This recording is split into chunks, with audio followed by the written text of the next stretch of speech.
Bismillah ar-Rahman ar-Rahim. This is a tutorial on how to use the book al-Nihaya fi gharib al-hadith wal-Athar by al-Imam Majd ad-Dīn Abu Sa'adat al-Mubarak bin Muhammad al-Jazari ibn al-Athīr rahimahullah ta'ala. This book is used to understand the meanings of words found in the hadith literature that are uncommon or difficult to understand.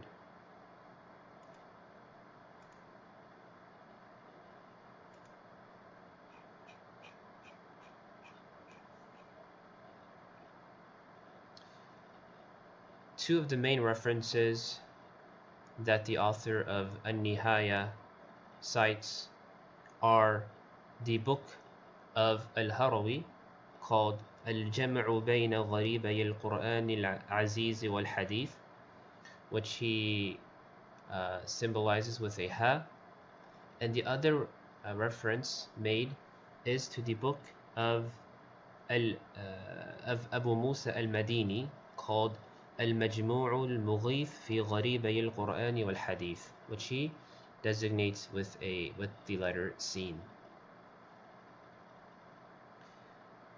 If we wanted to look up the meaning of the word batta'a, as it comes in the hadith, man batta'a bihi amaluhu lam yusri' bihi nasabuh, we would first go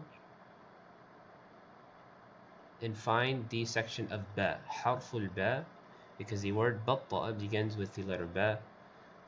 The section of ba begins on page 57.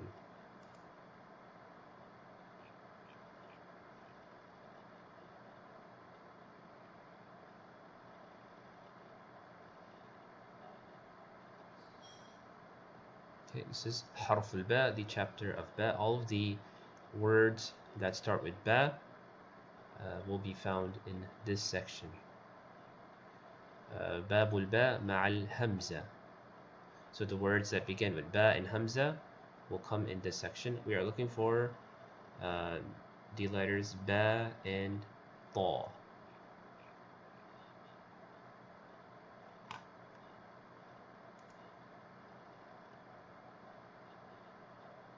Okay, here we have babul ba ma'at ta. The word that we are looking for is the very first entry, batta'a fihi. Man batta'a bihi amaluhu lam yanfa'hu nasabuh. So the narration, the wording of the narration is a little bit different from the one that we have, but the word used in the narrations are the same. A, the meaning of this narration is من أخره عمله السيء وتفريطه في العمل الصالح لم ينفعه في الآخرة شرف النسب. The meaning of this hadith, من بطأ به عمله لم ينفعه نسبه, is whose evil deeds and actions hold him back, and who is deficient in doing good deeds, his noble lineage will not benefit him in the hereafter. يقال, it is said, بطأ به وأبطأ به بمعنى. It is said بطأ به وأبطأ به بمعنى, that بطأ به and أبطأ به have the same meaning. They share the same meaning. So whichever one you use, they will mean the same thing. Another narration mentions the word as-samasira. The narration is كنا نسمى السماسرة. We were called samasira. So we want to look up the meaning of this word. So we will go to the section of sin.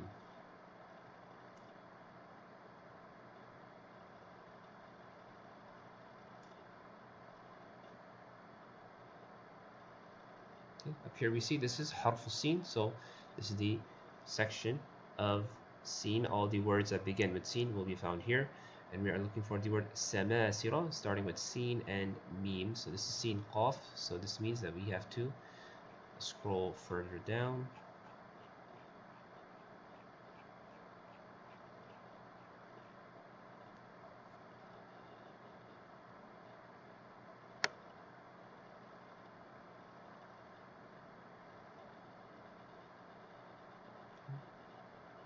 Sin mim dal, sin mim ra. Samasira will be sin mim sin. Here we have samsara ha. Okay, this is a reference to the work of al-Harawi. في حديث قيس بن أبي غرزة كنا نسمى السماسرة على عهد رسول الله صلى الله عليه وسلم فسمانا التجار.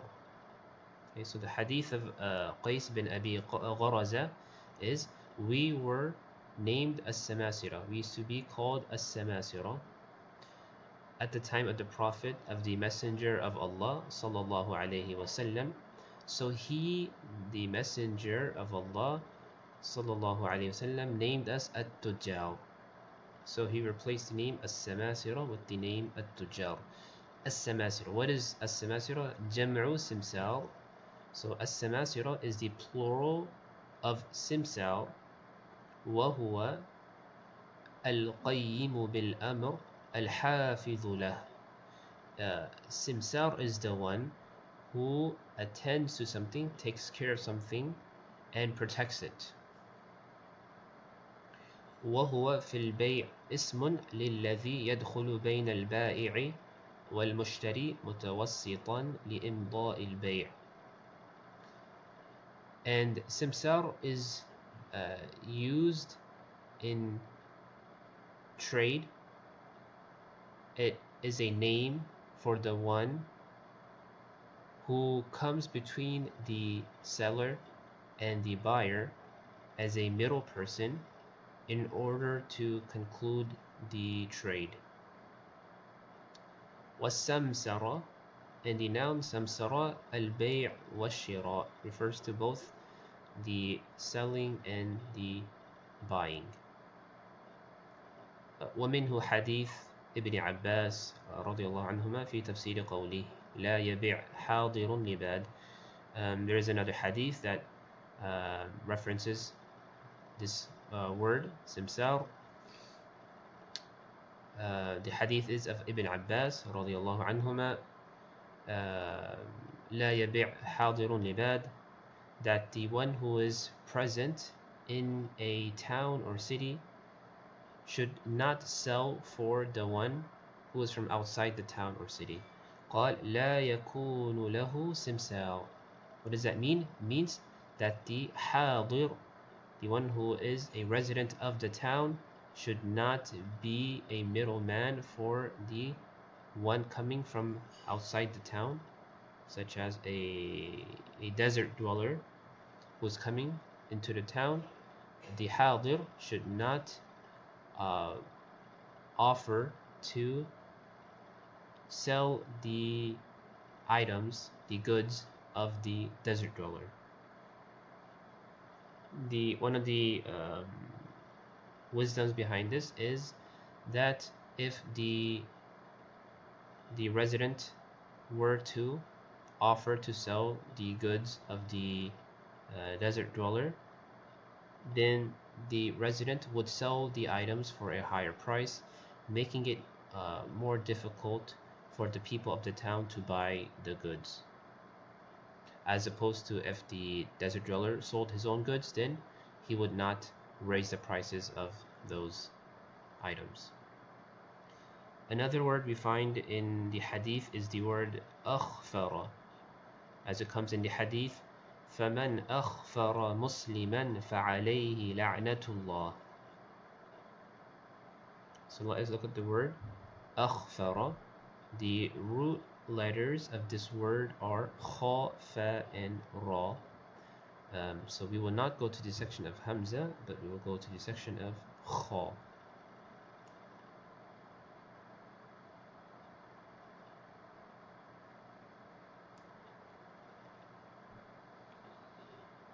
Okay, here we have harf al-kha. This is kha dad we are looking for. Akhfara, so kha and fa, which means we need to scroll further down.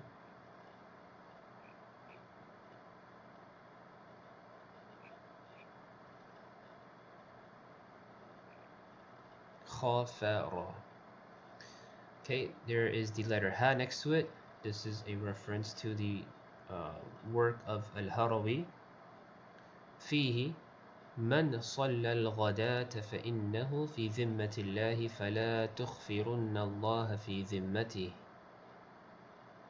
Okay, this is the hadith. This hadith here contains the word تخفرن الله, which is the mudari' form for the word that we had in our narration, أخفر. أخفر يخفر.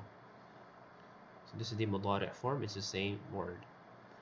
خفرت الرجل أجرته وحفظته. So the word خفرت الرجل, it means أجرته, to give someone protection. That means if someone says خفرت الرجل, that means you gave him protection. أجرته وحفظته, and you protected them. وخفرته إذا كنت له خفيرا. And when we say خفرته, that is said when you are to him a khafir. What is khafir? A hamiyan, a protector. وكفيلا, someone who looks after someone, is responsible for someone. وتخفرت به إذا استجرت به.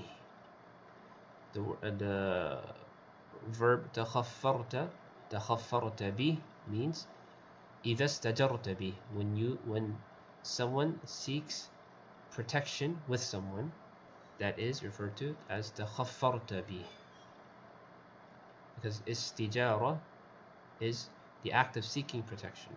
So these words are synonymous. The meanings are synonymous.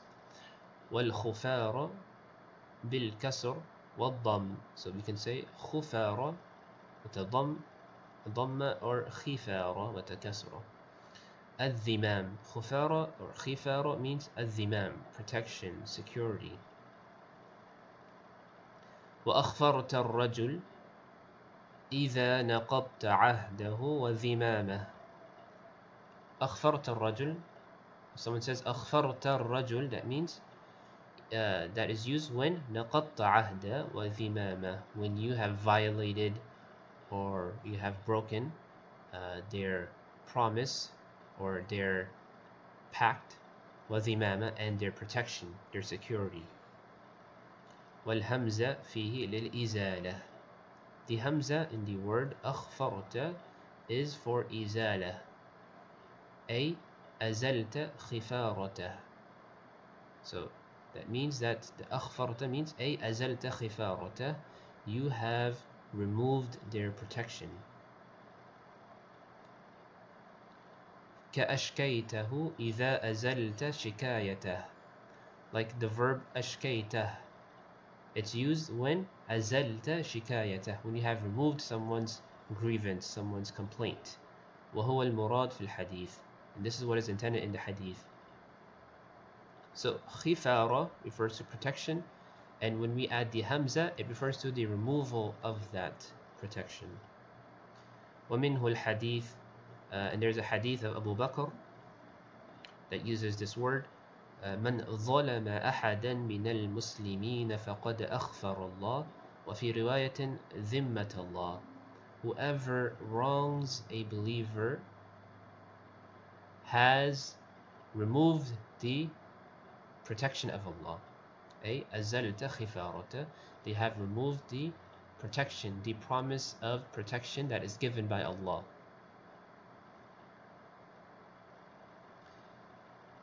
Down here we have another reference here to the work of al-Harawi. There is another hadith here, وحديث الآخر, it has the same word, من صلى الصبح فهو في خفرة. فهو في خفرة الله أي في ذمته. So khufra means dhimma, the protection of Allah. Whoever prays the morning prayer, they are in the protection of Allah, in His custody. Seen, this is a reference to the work of Abu Musa al-Madini, and he references another hadith that has the same word being used, the same meaning.